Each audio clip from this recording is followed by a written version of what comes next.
Paid traffic campaigns. For this section, I'm defining paid traffic campaigns in two forms. I can pay to boost the post, or I can pay for direct traffic to my target website. Please note that I have presented this information in that order. Boost posts first, and then pay for direct traffic. There's a reason for this. If you don't master Facebook's traffic to your page posts, then it doesn't make sense to go directly to your target website. You probably are going to spend a tremendous amount of money, time, and effort only to have very little to show for all that.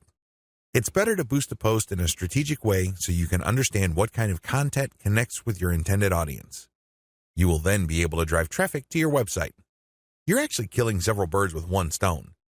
By focusing on boosting a post, you can get more page likes, you can get more branding opportunities, and you can also get click-throughs to your target website in the form of a content link.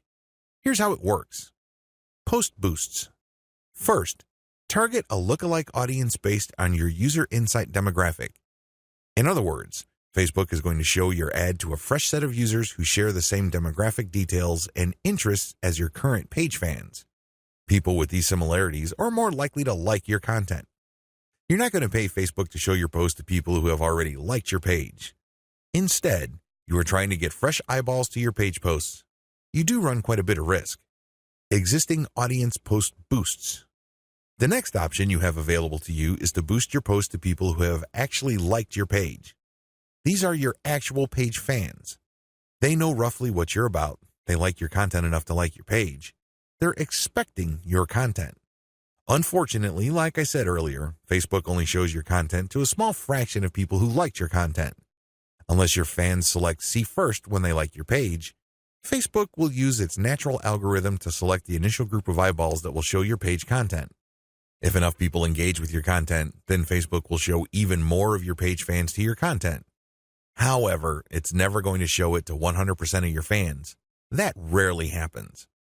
This is why it's a good idea to boost your post to reach more of the people who have liked your page. The upside to this is these are not virgins. They've seen your page. In fact, they've seen it and liked it so much that they have clicked the like button and want to see your content. At least you know that there is some sort of interest there. Still, please understand that while there is a certain degree of familiarity there, and this increases the chance that these people will actually engage with your content and possibly click through to your target site, that isn't exactly guaranteed. Existing audience plus their friends. As the old saying goes, birds of a feather flock together. Friends usually have shared interests. In fact, if you think about it hard enough, that's the main reason we became friends in the first place. We have certain interests in common. We have certain things to talk about, and that's why we're friends. Makes a lot of sense, right? Well, you can apply that to Facebook marketing as well, because this can produce a tremendous amount of marketing opportunities. Since your page fans also have friends on Facebook, you can buy a post boost that shows your ad not only to your fans, but to their friends as well. This is my favorite when it comes to post boosts because it is a cheap way of getting clicks to your target site. You reach a much wider audience. Please understand that if your page has a fairly small number of likes, even if you boost post after post, you only have a small base to work with. Now, if you expand that base by including your existing audience plus their friends, you have a lot more people to work with. You are operating with some level of confidence because you know that friends usually have shared interests. This translates to possibly cheap clicks to your target site. The best way to do this is to post a link directly to your content or to your promotional page on your website with some content. This way, when someone clicks through, they go straight to your website. They can read your commentary and some preview text, but the text should call them to action. This is the cleanest way to get direct traffic cheaply using post boosts targeting your existing audience and their friends. Direct traffic to your target site. The next option is to promote a target URL directly. It doesn't show a post from your page. It just goes directly to your target website paired with a picture. This is the direct traffic option on Facebook. To become successful with this, you have to use the lookalike audience based on your engaged users' insight data. In other words, your Facebook page should be mature enough for you to get solid consumer intelligence that you can then use to target potentially interested audiences on Facebook.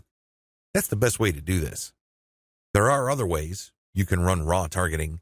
Basically, you're not relying on user insight.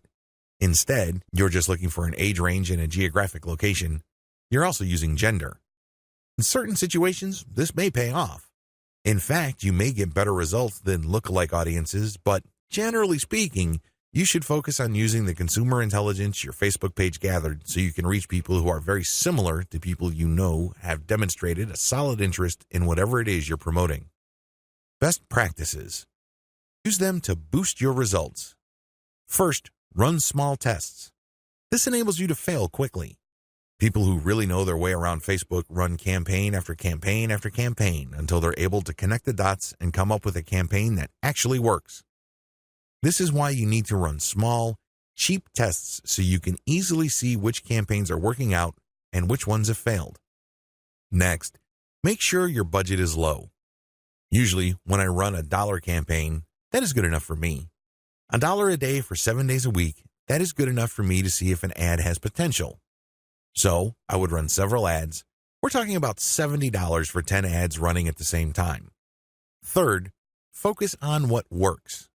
Let me tell you, when you run many small tests, the winners stand out. Either they get clicks or not. That's the bottom line. However, at this stage, you're not just looking for clicks. You're not just looking for an ad campaign that gets a lot of attention. Instead, you're also going to look for an ad campaign that actually delivers conversions. You're going to have to set up your Facebook pixel to your target website so you can track whether traffic from Facebook went all the way through. I'm not just talking about traffic produced when people click on your link and they go to a content page and they leave. That's worthless. That's not going to help you.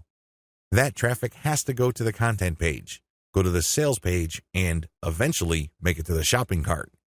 That's when you know your campaign actually has traction. Focus on what works. Focus on what gets a high click-through rate paired with a conversion rate. However, to get there, you're going to have to burn through many ads. This is not going to jump out at you. It's not going to be obvious. It's not going to be easy.